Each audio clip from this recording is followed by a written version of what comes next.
Hello friends, welcome to Katiya DK education point. I am Divya और आज हमारी ईवीएस की क्लास है जिसमें हम एनसीईआरटी और पेडागोजी के क्वेश्चंस की प्रैक्टिस करने वाले हैं। ये क्लास आपकी सीटेट पेपर 1 के लिए है और ईवीएस एनसीईआरटी और पेडागोजी की थ्योरी क्लासेस मैंने आपको कराई हैं, पूरा कंप्लीट करा दिया है। अगर आपने वो क्लासेस नहीं देखी हैं तो आप जरूर उन क्लासेस को देखिए और यहाँ पर हम प्रैक्टिस करने वाले हैं। तो पहला क्वेश्चन है आपका, भारत में किस क्षेत्र में स्थानांतरित खेती करने का रिवाज है? बेटा, किस क्षेत्र में आपके स्थानांतरित खेती की जाती है? पहला है उत्तर पूर्वी क्षेत्र में, दूसरा है दक्षिणी क्षेत्र में, तीसरा है उत्तर पश्चिम क्षेत्र में, डी है आपका दक्षिण पूर्वी क्षेत्र में। तो बेटा आपका करेक्ट आंसर होगा ऑप्शन नंबर ए।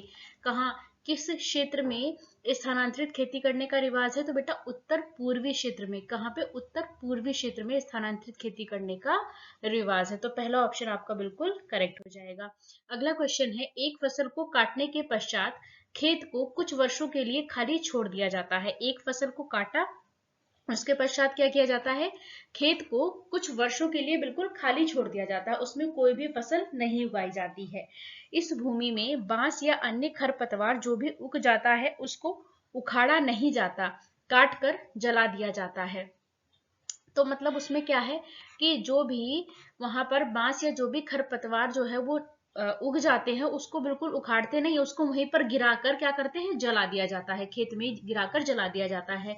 यह जो राख बनती है, अब आपने वहां पर जो भी बांस या खरपतवार थे उसको जलाया तो उससे जो राख निकली वो क्या करती है? उस भूमि को उर्वरक बनाती है।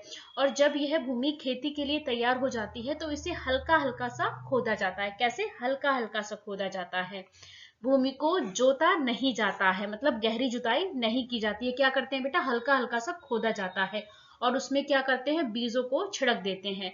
तो अब ये पूछ रहे हैं कि वो ये कहाँ के बारे में बात की जा रही है, किस जगह, कौन सी खेती के बारे में आपको बताया जा रहा है? पहला ऑप्शन है आपका सहकारी खेती, दूसरा है आपका झूम खेती, तीसरा है सीढ़ी नुमा खेती या फिर सिंचाई खेती। तो बेटा क्या होगा correct answer? Option number B. कौन सी खेती के बारे में बता रहा है? ये झूम खेती। झूम खेती में क्या होता है कि एक फसल को काटने के पश्चात खेतों को कुछ वर्षों के लिए खाली छोड़ दिया जाता है, उसमें कुछ भी नहीं उगाया जाता है। तो ये सारी जो बातें यहाँ पर बताई गई थी, ये जो पूरा कथन था, तो ये किसके बारे में बात कर रहा था? यहाँ पर झूम खेती के बारे में इसमें बताया गया था। तो ऑप्शन नंबर बी आपका बिल्कुल करेक्ट हो जाएगा। अगला क्वेश्चन है आपका, घटपर्णी निपेंथिस चूहों, मेंढकों और कीड़ों मकोड़ों को फंसाकर उन्हें खा जाता है। हमारे देश में ये पौधा कहाँ पाया जाता है? जो निपेंथिस है, जो कि घटपर्णी, जिसको जिसको निपेंथिस या फिर घटपर्णी, आपको क्वेश्चन में या तो घटपर्णी दिखेगा या फिर निपेंथिस दिखेगा। तो ये क्या है? ये एक ही पौधे के नाम है, निपेंथिस या फिर घटपर्णी। तो ये क्या है? चूहों को फंसाकर खा जाता है। तो ये हमारे देश में कहाँ पाया जाता है? मेघालय में पाया जाता है, नागालैंड में पाया जाता है, मिजोरम में पाया जाता है या फिर अरुणाचल प्रदेश में पाया जाता है। तो बेटा ये जो घटपर्णी पौधा है जिसे निपेंथिस भी कहा जाता है, ये कहाँ पाया जाता है? ये मेघालय में पाया जाता है। कहाँ पाया जाता है हमारे यहाँ? ये हमारे देश में मेघालय में पाया जाता है। तो क्या होगा? ऑप्शन नंबर ए आपका बिल्कुल करेक्ट हो जाएगा। अगला क्वेश्चन है, किसी पौधे अथवा जंतु की प्रजाति जिसका गंभीर रूप से विलुप्त होने का खतरा है, उसे कहते हैं। कोई पौधे या फिर जंतु की प्रजाति जिसका गंभीर रूप से विलुप्त होने का खतरा है तो उसे क्या कहेंगे? संकटापन्न प्रजातियां कहेंगे, दुर्लभ प्रजातियां कहेंगे, स्थानीय प्रजातियां कहेंगे और विलुप्त हो चुकी प्रजातियां कहेंगे। तो बेटा उसे क्या कहेंगे? उसको संकटापन्न प्रजातियां कहेंगे। कोई पौधे या जंतु की प्रजाति जिसका गंभीर रूप से विलुप्त होने का खतरा है तो वो क्या किसमें आती है? संकटापन्न प्रजातियों में आती हैं। अगला क्वेश्चन है, उस खेत की मृदा के विषय में विचार कीजिए जिसमें कोई किसान रासायनिक उर्वरकों और पीड़ानाशियों का अधिक से अधिक उपयोग करके खेत में बार बार धान की फसल उगा रहा है। आपके विचार से उसके इस व्यवहार से उसके खेतों की मृदा कैसी हो जाएगी? अन्य फसलों के लिए अधिक उपजाऊ हो जाएगी, केवल धान की फसल के लिए ही उपयुक्त बनेगी, वर्ष में कई फसलों के लिए अधिक उपयुक्त बनेगी या फिर कुछ समय के पश्चात बंजर हो जाएगी? तो बेटा कोई किसान है जो क्या कर रहा है? अपने खेत में रासायनिक उर्वरकों और पीड़कनाशियों का अधिक से अधिक उपयोग कर रहा है और बार बार धान की फसल को ही उगा रहा है। तो ऐसा करने से क्या होगा बेटा? क्या उसका खेत और अधिक उपजाऊ बनेगा? नहीं, बिल्कुल गलत। क्या होगा? उसका खेत जो है उसकी इस तरीके से जो बार बार कर रहा है कि अधिक से अधिक रासायनिक उर्वरकों का, पीड़कनाशियों का अधिक से अधिक उपयोग कर रहा है और बार बार धान की फसल ही उगा रहा है, तो उससे क्या होगा? अगर वो ऐसा व्यवहार करेगा तो उसका जो खेत है, उसकी जो मट्टी है, वो क्या हो जाएगी, कुछ समय के बाद वो बंजर हो जाएगी। कैसी हो जाएगी, कुछ समय के बाद क्या होगी, वो बंजर हो जाएगी। तो ऑप्शन नंबर डी आपका बिल्कुल करेक्ट हो जाएगा। अगला क्वेश्चन है, यह पढ़ाते समय कि कुछ समय के लिए खाद्य पदार्थों को किस तरह से ताजा रखा जा सकता है। राधा अपनी कक्षा में निम्नलिखित अनेक तकनीकी की परिगणना करती है। उसे कटोरी में रखती है। पहला पहला क्या है परिगणना, कि उसे कटोरी में रखती है और कटोरी को एक खुले बर्तन में रख देती है जिसमें ठंडा पानी है। दूसरा, उसे एक गीले कपड़े से लपेट देती है। तीसरा, उसे धूप में खुला फैला देती है। डी ऑप्शन है, 4 नंबर का है बेटा, उसे छोटे छोटे टुकड़ों में काटती है और अंधेरे में रख देती है। उपयुक्त कथन जो है, उपयुक्त तकनीकी 2 के लिए वह निम्नलिखित में से किस पदार्थ की ओर इशारा कर रहा है। 2 में क्या दे रखा है बेटा, ये वाला 2, इसमें क्या क्या रखा है कि उसे एक गीले कपड़े से लपेट कर रखती है। तो बेटा आप इन ऑप्शंस को देखिए और आप इसमें से देख के बताइए कि ये जो टेक्निक है आपकी, तकनीक है जो नंबर 2, ये किस खाद्य पदार्थ को ताजा रखने के लिए कही गई है।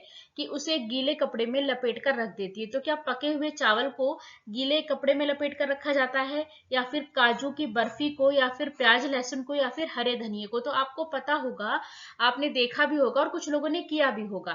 क्या करते हैं कि जो हरा धनिया होता है बेटा, उसको क्या करते हैं, गीले कपड़े में लपेट कर रख देते हैं। उससे क्या होता है, वो कुछ समय के लिए ताजा बना रहता है। उसको ताजा बनाए रखने के लिए ऐसा किया जाता है। तो ये भैया जो आपकी उपयुक्त जो तकनीक ये 2 है, ये किसके लिए बिल्कुल ठीक है, हरे धनिये के लिए। किसके लिए, हरे धनिये के लिए। जो हरा धनिया है उसको कुछ समय के लिए ताजा कैसे रखा जाता है, उसे गीले कपड़े में लपेट करके रख दिया जाता है। तो ऑप्शन नंबर बी आपका बिल्कुल करेक्ट हो जाएगा भाई। चलिए आगे बढ़ेंगे हम। बच्चों के सीखने की प्रकृति के अभिलेख आधारित है। जो बच्चों की सीखने की प्रगति के वर्णन है वो किस अभिलेख पर आधारित है। पहला, मौखिक तकनीकी पर, प्रोजेक्ट तकनीकी पर, अवलोकन तकनीकी पर, या अधिन्यास तकनीकी पर। तो बेटा बच्चों की सीखने की जो प्रगति का वर्णन है वो किस पर आधारित है, अवलोकन तकनीकी पर। किस पर आधारित है, अवलोकन तकनीकी पर। ऑप्शन नंबर सी आपका बिल्कुल करेक्ट हो जाएगा। बच्चे की जो सीखने की प्रगति है उसका वर्णन जो है वो अवलोकन तकनीकी पर आधारित है। चलिए अगला क्वेश्चन है आपका, सांप किसी भी वाद्य यंत्र के प्रति अनुक्रिया कैसे करता है। जो सांप होता है वो किसी भी वाद्य यंत्र के प्रति अनुक्रिया कैसे करता है बेटा, वाद्य यंत्र की गति देखकर, वाद्य यंत्र की गति को सुन करके, या फिर सूंघ करके, या फिर कंपन से। तो बेटा सांप के तो बाहरी कान नहीं होते हैं, तो सांप के जब कान नहीं होते हैं तो उसको सुनाई नहीं देता। पहली चीज तो आप ये ध्यान रखेंगे कि सांप के कान नहीं होते हैं, सांप के कान नहीं होते हैं, इसीलिए सांप को सुनाई भी नहीं देता है, सांप को सुनाई नहीं देता है। तो बेटा अब ये बात उठती है कि सांप जो है फिर वो वाद्य यंत्र के प्रति अनुक्रिया कैसे करता है। तो बेटा वो कंपन को महसूस करता है। कैसे करता है, वाद्य यंत्र के कंपन को वो महसूस करता है, तो इसलिए वो प्रतिक्रिया करता है। तो ध्यान रखेंगे कि सांप के कान नहीं होते हैं और सांप को सुनाई नहीं देता है, तो प्रतिक्रिया कैसे करता है, कंपन से। चलिए अगला क्वेश्चन है आपका, मनुष्य के दांतों का अध्ययन क्या कहलाता है। जो मनुष्य के दांत हैं उसका अध्ययन क्या कहलाता है। पहला है ऑर्निथोलॉजी। ऑर्निथोलॉजी क्या होता है बेटा, पक्षी विज्ञान। क्या है बेटा ये, पक्षी विज्ञान। सर्पेटोलॉजी किसे कहते हैं, सांपों का अध्ययन, जिसमें सांपों के अध्ययन को क्या कहते हैं, सर्पेटोलॉजी। सिस्मोलॉजी किसे कहते हैं बेटा, सिस्मोलॉजी कहते हैं भूकंप का अध्ययन करना। क्या कहलाता है, सिस्मोलॉजी कहलाता है। तो दांतों का अध्ययन क्या कहलाता है, ओडोंटोलॉजी कहलाता है। तो ऑप्शन नंबर डी आपका बिल्कुल करेक्ट हो जाएगा। ऑर्निथोलॉजी किसे कहते हैं बेटा, ऑर्निथोलॉजी कहते हैं पक्षी विज्ञान को। सर्पेटोलॉजी किसे कहते हैं, सर्पेटोलॉजी कहते हैं सांपों के अध्ययन को। सिस्मोलॉजी किसे कहते हैं, भूकंप के अध्ययन को सिस्मोलॉजी कहा जाता है। और ओडेंटोलॉजी किसे कहते हैं, मनुष्य के दांतों के अध्ययन को। तो ऑप्शन नंबर डी आपका बिल्कुल करेक्ट हो जाएगा यहाँ पर। चलिए अगला क्वेश्चन है आपका, निम्नलिखित में से कौन सा सबसे छोटा प्रवासी पक्षी है जो उत्तर ध्रुवीय क्षेत्र से भारत आता है। तो बेटा कौन सा सबसे छोटा प्रवासी पक्षी है जो उत्तर ध्रुवीय क्षेत्र से भारत आता है। कौन सा है बेटा आपका, सीकर बत्तख है, छोटी मृत्स्य कुर्री है, हंसावर है, या फिर छोटी जल रंक है। तो ऑप्शन नंबर डी आपका करेक्ट हो जाएगा। क्या है बेटा? छोटी जल रंक है। ऑप्शन नंबर डी आपका बिल्कुल करेक्ट हो जाएगा। ये वह सबसे छोटा प्रवासी पक्षी है जो उत्तर ध्रुवीय क्षेत्र से भारत आता है। कहां से? उत्तर ध्रुवीय क्षेत्र से भारत आता है। तो ऑप्शन नंबर डी आपका बिल्कुल करेक्ट हो जाएगा, छोटी जल रंक। चलिए अगला क्वेश्चन है आपका, निम्नलिखित में से कौन सी युक्ति या युक्तियों के द्वारा कक्षा 5 के उप विषय बोलती इमारतें, क्या कक्षा 5 का जो उप विषय है बोलती इमारतें एक पर्यावरण अध्ययन के शिक्षक के द्वारा अर्थपूर्ण तरीके से संपादित किया जा सकता है? पहला ऑप्शन है मानचित्र और चित्र के द्वारा, क्या मानचित्र और चित्र के द्वारा, व्याख्या और चर्चा। देखो बच्चे छोटे हैं, आप किसी भी तरीके की व्याख्या नहीं करेंगे। क्या? व्याख्या नहीं, चर्चा तो ठीक है, चर्चा कर सकते हैं आप, लेकिन व्याख्या गलत है, लेक्चर गलत है। तीसरा, सर्वे के संचालन उपरांत उस पर चर्चा करना, ये बात बिल्कुल ठीक है कि सर्वे के संचालन के उपरांत उस पर आपने चर्चा की। यहाँ भी चर्चा तो ठीक था बेटा, लेकिन ये जो व्याख्या आ गई थी इस वजह से ये ऑप्शन आपका गलत हो गया था। मैंने क्या कहा? चर्चा कर सकते हैं लेकिन व्याख्या नहीं कर सकते। तो बी ऑप्शन में तो व्याख्या और चर्चा दोनों दे रखी थी, तो इसलिए व्याख्या यहाँ दिया था, ये गलत है, इस वजह से ये ऑप्शन आपका गलत हो गया। मानचित्र और चित्र बिल्कुल ठीक है। बच्चों को नारे, बेटा नारे लिखने से नहीं, तो ए और सी सही होगा आपका इसमें, पहला ऑप्शन ही ठीक हो जाएगा, केवल ए और सी। बेटा देखो व्याख्या और चर्चा तो बिल्कुल गलत है, तो बी यहाँ भी दे रखा है, ये भी गलत है, यहाँ भी दे रखा है, ये भी गलत है। बच्चों को नारे लिखवाने से, एक बात बताइए बेटा, जो पर्यावरण अध्ययन का जो शिक्षक है उसको अर्थपूर्ण तरीके से कैसे संपादित कर सकता है? क्या नारे लिखवाने से हो जाएगा? नहीं, तो डी भी गलत है आपका। तो क्या सही हो जाएगा? केवल ए और सी। ऑप्शन नंबर ए आपका बिल्कुल करेक्ट हो जाएगा, ए और सी आपका करेक्ट आंसर इसमें हो जाएगा। अगला क्वेश्चन है आपका, निम्नलिखित में से कौन से पौधे का प्रवर्धन बीजों के द्वारा होता है? निम्नलिखित में से कौन से पौधों का प्रवर्धन बीजों के द्वारा होता है? गन्ना, आलू, पत्ता गोभी, चावल, गेहूं, ओट्स। तीसरा है आपका आलू, गुलाब, गन्ना, गेहूं, गन्ना, चावल। तो बेटा इसमें क्या कहा कि कौन से पौधों का प्रवर्धन बीजों के द्वारा होता है? तो किसका होगा? चावल, गेहूं और ओट्स। क्या है?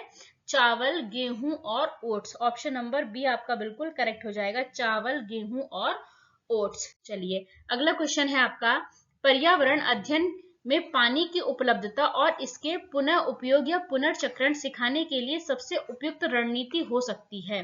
क्या हो सकती है? चर्चा करना, दूसरा परियोजनाएं व चर्चा, साक्षात्कार, प्रयोग। बेटा चर्चा करना तो ठीक है, चर्चा करना तो ठीक होता है, लेकिन ऑप्शन नंबर बी देखिए, इसमें चर्चा भी दे रखा और साथ में परियोजनाएं भी दे दी, तो इससे बेहतर क्या है? ये है ऑप्शन नंबर बी आपका बिल्कुल करेक्ट हो जाएगा। क्या? परियोजनाएं एवं चर्चा। तो पर्यावरण अध्ययन में पानी की उपलब्धता और इसके पुनः उपयोग या पुनः चक्रण सिखाने के लिए सबसे उपयुक्त रणनीति क्या होगी? कि परियोजनाएं एवं चर्चा। ऑप्शन नंबर बी आपका करेक्ट हो जाएगा। अगला क्वेश्चन है आपका, आरती ने एक पोस्टर पर एक बीमारी के प्रसार से संबंधित निम्नलिखित सावधानियों पर ध्यान दिया। क्या? पहला है कि अपने आसपास पानी ना इकट्ठा होने दें। दूसरा, पानी के बर्तन, कूलर और टंकियों को साफ रखें। तीसरा, अगर पानी किसी जगह पर इकट्ठा हो गया है तो तेल का छिड़काव करें। ऑप्शन नंबर डी, उस अपने आप को बचाने के लिए नेट का उपयोग करें। प्रसार के बारे में जागरूकता पैदा करने के उद्देश्य से पोस्टर, मतलब ये कौन सी बीमारी के बारे में जागरूकता पैदा कर रहा था? चेचक और malaria, dengue, eye flu, typhoid और हैजा, या फिर डेंगू और जापानी इंसेफेलाइटिस। क्या? जापानी इंसेफेलाइटिस। तो ऑप्शन नंबर डी करेक्ट हो जाएगा, डेंगू और जापानी इंसेफेलाइटिस। ऑप्शन नंबर डी आपका बिल्कुल करेक्ट हो जाएगा। अगला क्वेश्चन है आपका, वीनस फ्लाई ट्रैप या पिचर प्लांट को कीटभक्षी पौधे कहा जाता है? वीनस फ्लाई ट्रैप और पिचर प्लांट को कीटभक्षी पौधे कहा जाता है क्योंकि ये विशिष्ट पत्तियों या पत्तियों के भाग का प्रयोग करके कीटों को फंसाते हैं। ये पौधे जो है कीटों से, ये पौधे क्या प्राप्त करते हैं? पोषक तत्व प्राप्त करते हैं, वायु, जल या फिर मृदा। तो ये जो ये कीटभक्षी पौधे हैं बेटा, ये जो है ये कीटों से क्या प्राप्त करते हैं? पोषक तत्व प्राप्त करते हैं। ये पोषक तत्व प्राप्त करने के लिए क्या करते हैं? कीटों को फंसा लेते हैं, है ना। तो क्या होगा, ऑप्शन नंबर ए करेक्ट हो जाएगा। क्या होगा इसमें, पोषक तत्व हो जाएगा। यहीं पर हमारे 15 क्वेश्चंस कंप्लीट होते हैं। वीडियो अच्छी लगे आपको तो लाइक करें, शेयर करें, चैनल को सब्सक्राइब करें। Thanks for watching this video.